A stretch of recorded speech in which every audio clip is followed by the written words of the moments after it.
Story. My name's Johnson, not Dwayne "The Rock" Johnson.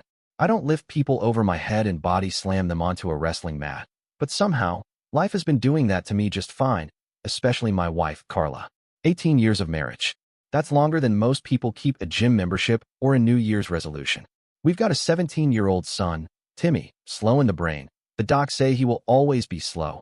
Can't help, but he is a sweet kid, a little naive. But he's ours, and he's got my hairline and his mother's ability to ignore reality. So picture this. I'm sitting in our kitchen, wearing my dad robe, the one with the coffee stain that refuses to die, when Carla walks in, looking like she's about to announce she bought a llama or decided to become a vegan yoga DJ. No, worse. She sits down across from me, sips her tea like she's in a Jane Austen novel, and says, "Johnson, I've been thinking. I want an open marriage." An open marriage. Let that sink in. I blinked at her, like maybe I'd accidentally put motor oil in my ears and misheard. Open, like emotionally open? Like we share more feelings? I asked, still hopeful. No, open like. I date other people. You can too. Freedom. You know, she smiled like she was offering me a muffin. Freedom? Lady, I asked for freedom when you made us do that silent couples retreat in 2018. Remember that? You said I couldn't even talk to the receptionist. Ah, I said, nodding like a monk going through a nervous breakdown. So you're saying, we've got the marriage part, the mortgage, the shared insurance, but you want to outsource the intimacy. She didn't even flinch. Exactly. I think it would help us grow. I laughed. Not just any laugh, the kind of laugh that makes neighbors turn their lights on. So, just to be clear, I said, you've had 18 years of monogamy, stability, me taking your mom to the hospital twice a year, and now you want to throw in a guest star in our marriage like it's Modern Family? She nodded, sipping her tea again. That damn tea. I glanced at our son, sitting in the living room, completely immersed in whatever anime or Minecraft theory video he was watching. God bless him, blissfully unaware that his parents were about to turn the family tree into a bush. I stood up and said, let me get this straight. You want an open marriage, but do I look like someone who's got Tinder options? You think middle-aged accountants with plantar fasciitis are hot property on the dating market? Carla, I'm 2 bad months away from using a CPAP machine. She smiled again. You don't have to date if you don't want to. Oh, thank you. That's generous. So I get to sit at home watching Antiques Roadshow while you play the field like it's the freaking Olympics. Now I know what the rock bottom feels like. I just didn't expect it to be delivered by someone who once asked me how to boil eggs. Every man with dignity, heck, even a guy with 2 brain cells and a Wi-Fi password, would feel that gut punch. But hey, I'm Johnson. I took my vows seriously. I thought open meant we leave the windows up when it's stuffy, not our marriage. So if you ever feel like life's going smooth, your job's okay, your kid's halfway functioning, and your spouse isn't secretly writing romantic poetry for Eduardo from Zumba, just wait. Marriage. It keeps you humble. Or, in my case, it throws you off the top rope. And now if you'll excuse me, I'm going to make another cup of coffee, Google how to respond to your wife wanting an open marriage, and probably cry in the laundry room. Cheers. So there we were again. Same kitchen. Same damn tea. Same woman I've shared taxes, in-laws, and a mattress with for 18 years. And she's still on her open marriage will improve us, TED Talk tour. No stage, no microphone, just her and a mug that says live, laugh, love, like that makes betrayal cuter. Carla goes, Johnson, you're not hearing me. This could be the best thing for us. It'll bring new energy into our relationship. We've been stuck in a rut. A rut? Lady, this isn't a rut. This is a marriage. A contract signed in front of 120 people, some of whom we didn't even like. Look, she continues, setting her mug down dramatically like she's about to announce the invention of fire. It's like adding spice to a dish. You know, trying new flavors. Now I'm thinking, okay, first of all, our marriage isn't a dish. It's not a Netflix cooking show. But if it was, it's boiled cabbage. That's what it is. 18 years of soft, flavorless, mildly depressing boiled cabbage. No butter, no salt, just that pale, squeaky texture and smell of surrender. So now she's saying, let's add chili flakes. Chili flakes named Greg. Or Jason from her office. Oh great. I mutter, open marriage is the paprika I didn't ask for. Fantastic. She doesn't stop. Oh no. She gets up, paces like she's Gandhi reinventing relationships. It's not just about sex, Johnson, she says. It's about connection, newness, growth. I hold up a finger. Quick question. When you say growth, do you mean emotionally or like medically? Because some of these connections might require antibiotics. She ignores me, of course. I've been reading a lot of articles, she says. Oh great, here we go. No one ever said, I've been reading a lot of articles, and then followed it up with, so I made you banana bread. No, it's always disaster. I lean back in my chair, arms folded. So, what? We download some app and swipe until one of us catches an SDI or emotional damage. That's your plan to reignite our spark. She gives me that condescending smile. The one I last saw when I tried assembling the IKEA bookshelf upside down. Johnson, she says gently, like I'm 6 and trying to eat a crayon, you don't have to do anything. It's just, we both deserve to explore. Explore, I said. I once spent 45 minutes in the Home Depot parking lot looking for my car. That's the extent of my exploring. I'm not Vasco da Gama. I'm tired, my feet hurt, and I just want peace. She sighed, like I was the unreasonable one. I thought we were partners, she said. Partners? Yeah, sure, I said. You know who else were partners? Butch and Sundance. And we all know how that ended. She got quiet, sipped her tea again. I swear, that mug is the devil's chalice. I look at her, really look at her, and think, wow, 18 years. I helped her through night school, her gallbladder surgery, her weird phase of blending kale into everything. And now she wants to fix our marriage by turning it into a Google Calendar group project with strangers. Fantastic. Open marriage. The magical cinnamon she thinks will make our sad boiled cabbage taste like tiramisu. Well, bon appetit, Carla. Hope it's worth it. Now if you'll excuse me, I'm going to go stare into the fridge for 20 minutes and question all my life choices, starting with 2007, when I let her convince me to get matching tattoos that now look like faded ants on my arm. God help me. You know what the cruelest part of all this is. It's not the open marriage speech. It's not the tea mug or the talk of new connections.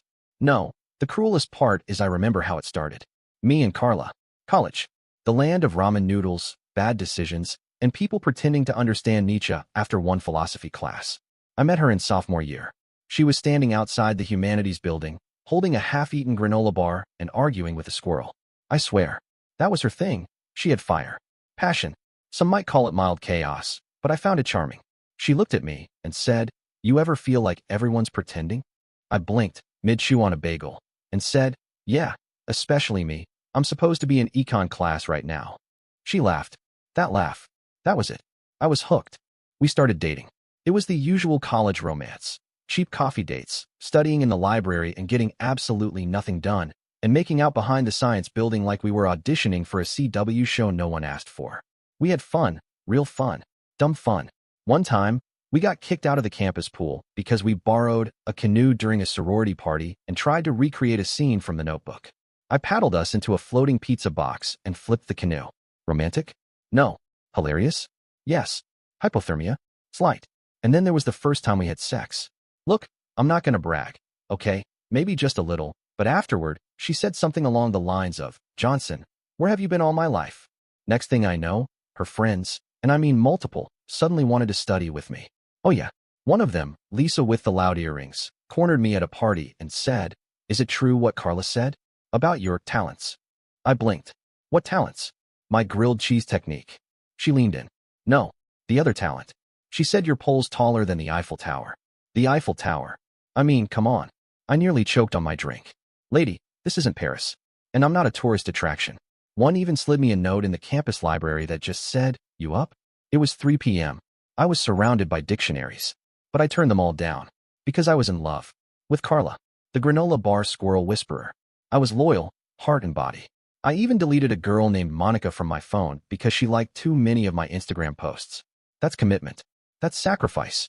Fast forward 18 years, and here I am. Same man. Same heart. Same, Eiffel Tower. Give or take a few inches of inflation. Still full of energy, at least in my own mind. But apparently, now that's not enough. Now I'm being told we need external stimulation, like our relationship is a dying group project, and she's trying to bring in a guest speaker. Sometimes I wonder, should I call one of those old college friends? You know, just for a reality check? I won't. Obviously. I'm not that petty. Okay, I'm a little petty. But the thought helps. It's better than crying into a bowl of dry cereal while my wife shops for soulmates like it's an Amazon sale. So no, I'm not going to cry. I'll joke. I'll remember the good times. The chaos. The canoe. The absurdity of being young, foolish, and in love. Because if I stop laughing at all this, I might actually start caring. And that sounds exhausting. So there I was, again, back in the kitchen. Same mug, same woman, same psychological hostage situation. I was stirring my coffee like it owed me money, and Carla, my still technically wife, was explaining the spiritual benefits of sleeping with strangers. It's about growth, Johnson. Expansion. A new spark, she said, eyes glowing like she was pitching a yoga retreat and not a marital hand grenade. I leaned on the counter and looked her dead in the eyes. Okay, let me ask you this, Carla. Let's say I screw another woman, casually, hypothetically, with appropriate consent forms signed. Then I bring her home, to our house. What happens then? She blinked. Well, we'd have boundaries. Oh great, I said. Like what? I can do it as long as she doesn't eat from the good cereal box? Or she only stays in the guest room. This isn't Airbnb, adultery edition, Carla. She laughed, but not because it was funny. No, it was the "you're being dramatic" Johnson laugh. I know that one. I've heard it ever since I cried during Marley and Me. And what if, I continued, God forbid, someone, you, me, one of these sparkling new partners, starts to actually catch feelings? You know, that little annoying thing that happens when humans spend time with each other. She sipped her tea. I swear that mug is now the official mascot of my emotional collapse. She said, we'll manage. No matter what, Johnson, it's still you and me, till our last breath. Oh, fantastic. So now we're the Titanic couple, holding hands as the ship sinks because one of us drilled holes in the hull for personal growth. I squinted. So even if I say no?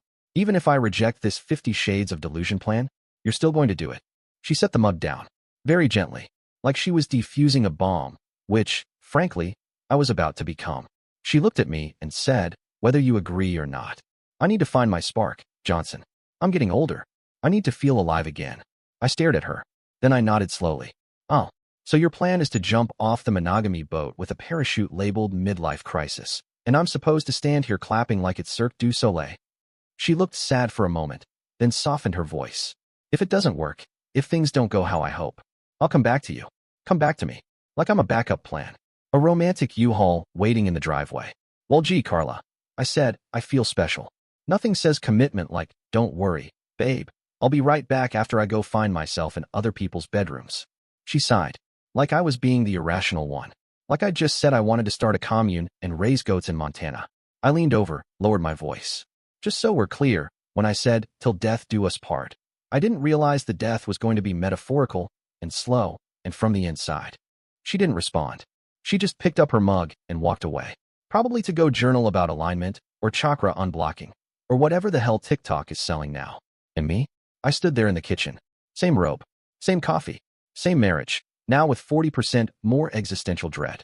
And I thought, at least boiled cabbage didn't betray me. After Carla dropped her philosophical nuke and casually floated off to the bedroom like she'd just suggested trying a new paint color instead of detonating our marriage vows, I did what any self-respecting man does when the floor of his life starts cracking. My only concern was my boy, Timmy. What will happen to my boy once I divorce his mother? Now you may want to know how evolved or matured my boy is. Let me give an example. Timmy was 16 years old, and I had to have the talk with him. You know the talk. The sex one. Every dad knows it's coming. You try to dodge it like a slow-motion dodgeball in gym class, but eventually, it hits you right in the dignity. I was nervous. Sweaty palms. A PowerPoint in my brain that kept crashing. I sat Timmy down on the edge of the bed, him, wide-eyed like we were about to discuss treasure maps. Me, gripping the armrest like turbulence was coming. Okay, bud, I began. There's something we need to talk about. It's important. Grown-up stuff. About, well, how babies are made. He blinked. Like magic? I almost said yes and left the room. But no, I was brave. Foolish. Doomed. I started explaining, gently, sensibly, scientifically but sanitized. I tossed around words like mature connection, private parts, and mutual respect, like I was reading from a UN pamphlet. And to his credit, Timmy actually listened, nodded, even furrowed his brow like a tiny scholar. Then, the gears turned. That sparkle entered his eyes, the sparkle that has led to 90% of my gray hairs. He squinted at me and said, okay, but Daddy, when two mute people have sex, how do they talk dirty? Do they just wave a lot? Or make intense eye contact? I nearly died. Choked. I wheezed so hard I thought I saw my own soul leaving my body for a minute. Timmy, what in the... He looked so serious. Like, do they just sign super fast? Or throw pillows if they're excited? Or maybe they do Morse code with their feet.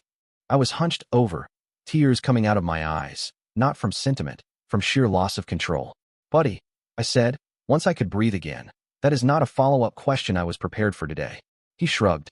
I'm just saying, if you can't talk and you're naked, it seems confusing. I wiped my eyes, stood up, and declared, okay, class dismissed. I need an oxygen tank and a therapist. He nodded, got off the bed, and casually said, cool, I'm gonna Google what Morse code is. But not the sex part. That sounds complicated. And off he went. And I stood there, frozen, knowing I had attempted to fulfill my sacred parenting duty and instead got bodied by a 16-year-old's philosophical TED Talk on mute intimacy logistics. That moment lives in my soul now, forever etched in memory, like a tattoo that says, "Nice try, Dad." I tried to be wise. He responded like a stand-up comic with a PhD in chaos. And you know what? I kinda admire it. But I'm still never doing the talk again. There I was, sitting on the couch, curled up in a mental blanket made of Timmy's weird questions and ancient dad memories. I was smiling. Actually smiling. Tears were in my eyes. Not because of heartbreak or regret or the feeling of my marriage being slowly boiled like a sad frog in tepid water, but because I had just remembered the time my son genuinely asked how mute people negotiate dirty talk during sex. And in that moment, life didn't seem so heavy. Until I heard her footsteps. That familiar, measured rhythm of slippers on hardwood. Like a jury foreperson walking in with a verdict. I turned my head. There she was. Carla. Still beautiful. Still maddening. Still looking at me like I was her favorite emotional Rubik's Cube. And for one stupid second, I thought she'd say something soft. Something like, "What are you thinking about? Are you okay?" But no. She stood at the edge of the room, arms crossed like she was about to give a TED Talk on modern infidelity, and asked, "Have you decided about the proposal? The open marriage?" Just like that. The proposal. Like it was a vacation package. Like she was offering me a weekend in Ibiza with optional betrayal included. Then, with complete sincerity, she added, "Don't be a jerk, Johnson. Nothing is going to change between us." I blinked. Nothing's going to change. Sure. Except the entire foundation of our relationship, the concept of exclusivity, and the number of toothbrushes in our house. But I didn't say any of that. I just smiled. A soft, dry, ironic little smile. Because what she didn't know, what she couldn't know, was that the tears in my eyes weren't from heartbreak. They were from trying not to collapse laughing at the mental image of 6-year-old Timmy saving Swiss cheese for aliens and asking if Cloud P was a thing. Nothing was going to change between us. Lady, everything already had. But I pulled it together. I took a deep breath. And I said, calmly, slowly, with just the right level of Oscar-worthy restraint, "We'll have this conversation tomorrow. I just need a little time to process this." She nodded, almost relieved, like I was being mature, like we were having an adult moment. And I watched her walk away, back down the hall, back to the bedroom, back to wherever she was spiritually Googling ethically non-monogamous soul fulfillment without full spousal consent. But me? I sat back. I stared at the paused TV, still showing The Rock holding a championship belt over someone's flattened body. And I thought, she thinks I'm still deciding. She has no idea. I already have a plan. Not out of revenge. Not out of spite. Out of self-respect. Out of sheer survival instinct. And maybe, just maybe, out of a tiny, lingering spark that reminded me who I really was. The man who fielded mooncheese theories, TV poop conspiracies, and mute people sex questions without losing his mind. And if I could survive that, I could survive this too. That night, I slept in the guest bedroom. Not because we fought, no plates were thrown, no pillows screamed into, but because after the whole open marriage pitch, I needed some distance.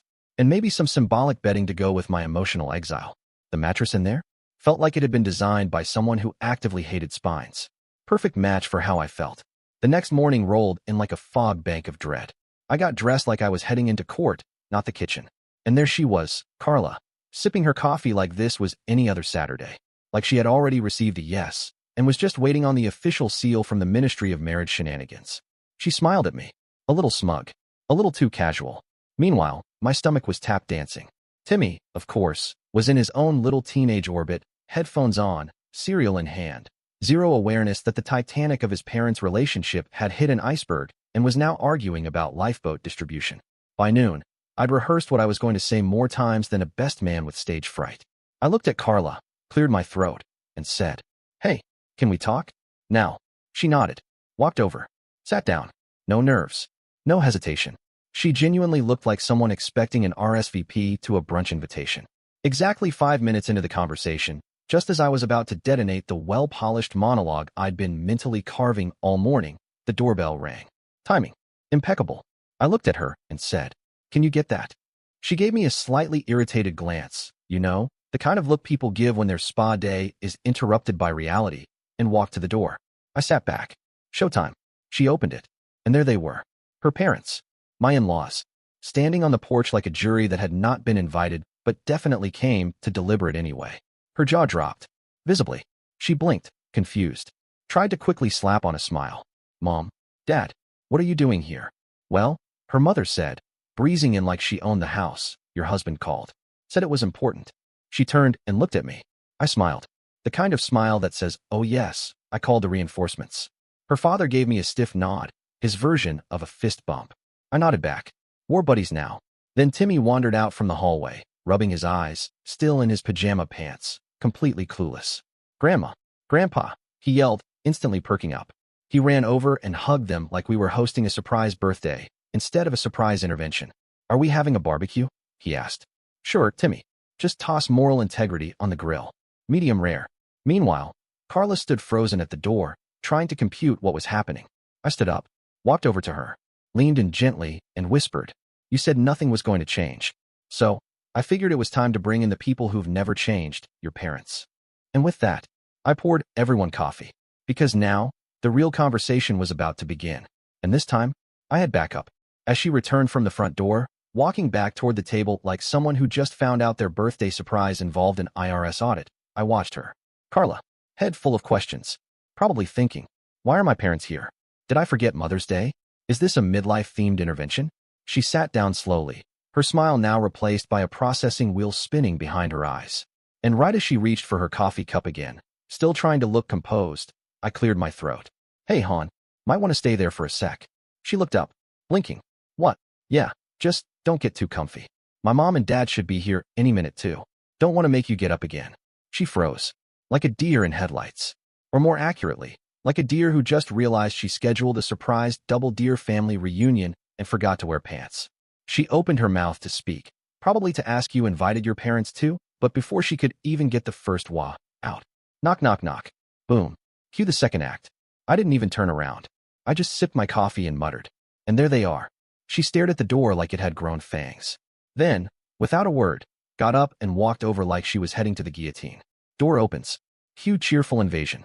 Well, hello there, my mom said, like she was walking into a family brunch and not a potential emotional courtroom.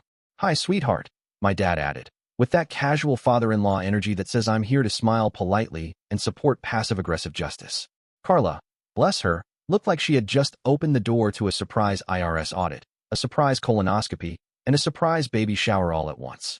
But she pasted on a smile, the kind you use at funerals and bad high school reunions, and stepped aside. Timmy, who had just barely settled down after seeing his first set of grandparents, leapt up like a puppy on sugar. Grandma, Grandpa, he shouted, running up like they were giving out free PlayStations. He hugged them like nothing else in the world mattered, which, in his world, was accurate. And there they all were. All four parents. Our son, me, her, a full audience, a full panel, a full courtroom. I stood up slowly, like I was about to deliver closing arguments on a courtroom drama, except the jury knew me since birth, and the defense was wearing house slippers. I glanced at Carla, who had now taken her seat again, stiff as a statue, eyes darting like she was calculating if a window escape was socially acceptable. Well, I said, loud enough for the whole family theater, shall we begin the show? And so it began. I stood there in front of them all, both sets of parents perched on our living room chairs like judges on a family version of The Voice, and Timmy sitting on the stairs, suddenly forgetting his cereal and fully tuned in like this was the finale of a show he didn't realize he was starring in. I cleared my throat. Hello, everyone. A few polite nods. So, I didn't want to call you all here, especially on a weekend, especially when most of you were probably planning naps or bingo. I glanced at my father-in-law, who looked like he'd rather be anywhere else. But we've reached a situation that, frankly, calls for a bit of collective awareness. Carla shifted in her seat, arms crossed tighter than a TSA agent on high alert. I continued, real slow and clear, like I was reading terms and conditions aloud at a wedding. See, my wife, my lovely, enlightened, ever-evolving wife, has recently proposed something new for our marriage. I gestured toward her, dramatically but with just the right hint of petty showmanship. And since it involves opening up our relationship, I thought, why not open it up all the way? Starting with the family. Since marriage is not just a union of two individuals, it is the coming together of two families as well. Boom. Carla's head snapped toward me so fast I swear I heard a vertebrae protest. You called my parents? She snapped, whisper shouting through gritted teeth. Why would you do that, Johnson? This is personal. I didn't flinch. I sipped my coffee, set it down gently, and looked her dead in the eyes. Well, sweetheart, you wanted to open our marriage. I figured the first step in opening up was communicating. So, I just opened it with the people who watched us commit to each other in the first place. Cue stunned silence. My mom nodded like she was watching a slow-burning soap opera. Her dad blinked. My dad leaned forward slightly like, oh, this just got good. Timmy was sitting, absolutely still, spoon frozen in midair, cereal soggy, brain probably going. Wait, is this why Dad didn't let me break the TV? Because this was coming out of it. I turned back to her. Go ahead, I said gently, motioning to our audience. Tell them what you told me. About how opening the marriage could bring us closer. Or help you find a spark. Or my personal favorite, how nothing would change. She looked around the room, suddenly realizing this wasn't a casual conversation anymore. This was public relations. Her mother leaned forward. Carla, what is he talking about? She hesitated, glaring at me like I'd just exposed her browser history on a church projector. And me? I stood there with the calm of a man who once survived Timmy asking if the moon was edible and if mute people invented foot Morse code. I've seen weird. This wasn't even the top 5. So now, the ball was in her court. Family present. Timmy watching. Coffee cooling. All of us waiting for her next move. And me? I was just warming up. There she was, Carla, sitting dead center in our living room like a TEDx speaker who wandered into a church potluck. She took a deep breath, then started her little sermon. Opening a marriage, she said, with all the calm of someone reciting a guided meditation, is becoming the new normal. It's about emotional growth, exploration, finding parts of ourselves we've suppressed. I swear I saw her mother's eyebrow try to crawl off her forehead. It's something between a husband and wife, she added, now with just a hint of irritation, and it's not about disrespect. It's about connection. Evolving. Right. Because nothing screams connection like introducing Greg from the gym into your marital itinerary. I was just about to throw a sarcastic grenade when a tiny voice piped up from the stairs. Daddy. Everyone turned. Timmy, holding his half-eaten cereal bowl, legs dangling off the step, looking at me with wide, curious, completely innocent eyes. What's opening a marriage? And just like that, silence. The kind of silence you get when someone accidentally sits on a whoopee cushion at a funeral. Carla's jaw tightened. Her pupils dilated. She looked like someone who'd just been hit in the chest with a water balloon full of shame. I took a breath, looked at my son, and said, as gently as I could, while still clinging to the last shreds of my sanity. Well, buddy, Mommy wants to sleep with other men. Gasps. Maybe. I didn't look around. I was too busy locking eyes with Timmy, who blinked like I'd just told him Santa filed for bankruptcy. Why? He asked, confused. Then, looking at Carla, he said, with the sweet sincerity only a kid could pull off. But Mommy, you're supposed to sleep with Daddy. That's the rule, right? Right, son. That was the rule. Somewhere between love, honor, and don't turn your marriage into a clearance rack. Then, in the softest, most knife-twisting tone imaginable, he added, how many men, Mommy? Boom. A mushroom cloud of awkward. Her face went from pale to marinated cherry tomato in 1.5 seconds. My mother quietly gasped into her teacup. Her dad blinked so hard I thought his glasses were going to fog. I bit my cheek. Hard. Because laughing right now would be both wildly inappropriate and also the most satisfying sound I could imagine. I reached over and gently set down my coffee. Looked at Carla. Go on, I said calmly. He asked a question. Let's all evolve together. She glared at me, furious, but trapped. And Timmy? He just kept looking between us, trying to make sense of this strange, adult puzzle where love suddenly involved extra players and awkward silences. I didn't plan for Timmy to speak up, but when he did, let's just say, the show officially started. She just stared at Timmy, blinking hard, her mouth slightly open, eyes starting to shimmer like tears were forming, but she wasn't ready to let them go. She just sat there. Still no answer. So, being the ever-helpful dad, I filled in the blanks. Well, champ, I said with a sigh, looking at him kindly, your mother hasn't made any final decisions yet, but she is planning to sleep with other men. We just don't have the exact head count. His nose scrunched. But Daddy, only my mom and Dad are supposed to sleep together. That is the marriage rule. If other people sleep with Mommy, do I call them Dad as well? You know that feeling when a child says something so pure, so unfiltered, it slices through a room like a lightsaber? Yeah, that. The entire living room went silent. All 4 parents were stunned, eyes bouncing between Carla and Timmy like they were watching an emotional ping-pong match with the fate of common sense on the line.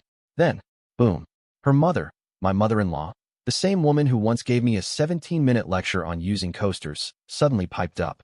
She leaned forward, pointed gently toward Timmy, and said, even Timmy knows the rule of marriage. And he's not even an adult. You could feel the sting in that one. Like holy water on a vampire. Carla's face?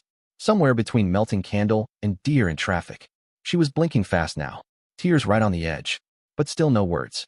So I gave Timmy a nod. You're right, bud, I said. That was the rule. Still is the rule. But sometimes, grown-ups forget the rules, or they want to make up new ones. And no, you don't call anyone dad apart from me. He frowned. Mom, so now you will have to divorce my dad. Carla looked at him shocked and said, no, son, that will not happen. But Mom, when you decided to desire other men, my dad lost all his importance in your life. He is worthless to you. So just drop him and move on. Boom, and my son just dropped the hammer. Case closed. The prosecution rests, Your Honor. I looked at Carla, still frozen. No defense, just emotion, confusion, and a whole lot of regret she wasn't expecting to face in surround sound. And me? I leaned back in my chair, folded my arms, and thought. This wasn't just a conversation anymore. This was an awakening.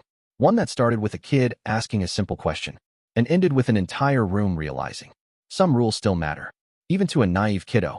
She finally spoke, eyes glassy, voice trembling, trying to gather herself and whatever dignity was still hiding somewhere between the couch cushions. I made a mistake, Carla said, barely audible. I wasn't trying to hurt anyone. I thought maybe it would bring us closer. I was trying to do something good for us. For us. Like she was trying to donate a kidney instead of blow a hole through our marriage with a philosophical flamethrower. Her voice cracked, full of regret, maybe guilt, maybe just panic that the script had flipped and she was now the one being examined under a family microscope. I looked at her, and I didn't feel anger. I felt done, exhausted, because if it takes our naive son asking why mommy wants to sleep with other men for the light bulb to go off in her head, then something far deeper than our bedroom has broken. I took a breath, leaned forward. I get it, I said calmly. You were curious. You wanted to find a spark. You thought this would somehow enhance what we have. I paused, locked eyes with her. But Carla, if it takes our kid, a boy who still thinks clouds might be edible, to snap you back to reality, then we're way past fixing this. She opened her mouth, but I raised a hand. Gently. No drama. No more explanations. I've made my decision. Her face dropped. The room went dead silent again. I've already contacted an attorney, I said, filed under irreconcilable differences. And I mean that in the literal sense. We clearly don't want the same marriage anymore, or the same rules. She blinked, processing. And now came the part I'd rehearsed, but never imagined I'd say aloud. Not after 18 years. You were a stay-at-home mom. I respect that. We built a life together. I'm not out to destroy you. I looked at both sets of parents, then back to her. You'll get a fair share. Of the money, the assets, all of it. You gave 18 years. I'm not going to pretend that doesn't count. She was stunned. I think deep down, she still expected me to forgive, bend, negotiate, like I was a character in one of those open marriage articles she probably bookmarked at 2 a.m. But this was real. I looked over at Timmy, who was just sitting there quietly, eyes wide, still hugging his cereal bowl like it was a life preserver. I gave him a soft nod. He didn't say anything. He didn't have to. He'd already asked the most honest question in the room. She tried. Oh, she tried. After I'd said my piece, calm, civil, and clearer than a freshly cleaned windshield, she broke, sobbing, saying she didn't want to lose me, that it was all a mistake, a moment of confusion, that she didn't mean to hurt anyone. Tears were flowing like a Hallmark monologue with a guilt hangover. I don't want anyone else, she said, voice shaking. I only want you. I lost my way. But here's the thing. Everyone in that room, her parents, my parents, and even Timmy, could tell. This marriage was done. Not because of anger, not even betrayal, but because something broke, and she was the one who dropped it. She went upstairs after that. Quietly. Probably to cry. Maybe to scream into a pillow. Or Google if regret could reverse legal filings. She tried later, one-on-ones with each parent like a contestant doing damage control after a bad reality TV episode. Didn't work. Her parents gave her tight-lipped sympathy, but no backing. Mine? They just shook their heads and said nothing. Which, coming from my mom, was the emotional equivalent of a middle finger dipped in quiet judgment. Even Timmy, our wide-eyed, moon cheese-loving philosopher, didn't side with her. He came up to me later, frowning, twisting his fingers like he was solving world peace. Dad, why would mommy want to be with other people if she loves you? I crouched down and looked him in the eye. Buddy, you know how you really like chocolate chip cookies, but then someone says you should try raisin cookies just to explore? He nodded, suspiciously. And then you try them, and they're dry, weird, and betray your tongue. He squinted. Yeah, like betrayal raisins. Exactly, I said. Sometimes, people chase raisins and forget how good chocolate chip was until it's too late. He paused. So, Mommy chased raisins. She sniffed the jar, buddy. And that's all it took. He nodded solemnly. That was that. Next week, the papers were served. She cried again, a bit softer, like even her tears knew they'd lost power. When she realized nothing was going to change, that I wasn't bluffing, wasn't playing chess, wasn't waiting to be convinced, she stopped fighting it. The divorce finalized like a graduation nobody cheered for. Then, I moved on. I bought a house, smaller, simpler mine. And I got a German Shepherd, because therapy is expensive, but a dog that barks at vacuum cleaners is cheaper and more loyal. Timmy and I started fresh. Now I had 2 kids, 1 human, 1 canine, and both were full of innocent chaos. One day, I'm making breakfast when Timmy strolls in, followed by the dog, who somehow learned how to open the fridge. Dad, Timmy asked, if dogs could talk, would they ask for cookies or gossip? I blinked. Both, I said. He'd eat your homework and then tell everyone about it. Then he pointed at the dogs, business end. Why do dogs sniff each other's butts? It's how they say hi, I shrugged. That's disgusting, he said, wrinkling his nose. Yeah, well, humans invented the internet. So let's not get too cocky. And the dog? He just wagged his tail like he was thrilled to be part of this emotionally repaired sitcom. Life didn't end with the divorce. It rebooted. Quieter. Funnier. With fewer sermons about sparks and more questions about moon cheese and raisin betrayal. And honestly, I'll take that version of love any day, even if it comes with drool on my slippers and a kid who still thinks clouds taste like cotton candy. So now I'm a single dad, with a naive adult who asks more existential questions than a philosophy major, and a German Shepherd who thinks the mailman is plotting a home invasion every morning. My house smells like bacon and dog shampoo. There's Lego landmines in every hallway. And you know what? I'm happy, or at least stable, which, after everything, is basically the emotional equivalent of winning the lottery. But life, of course, doesn't stop throwing curveballs. Dating. Yeah, I tried.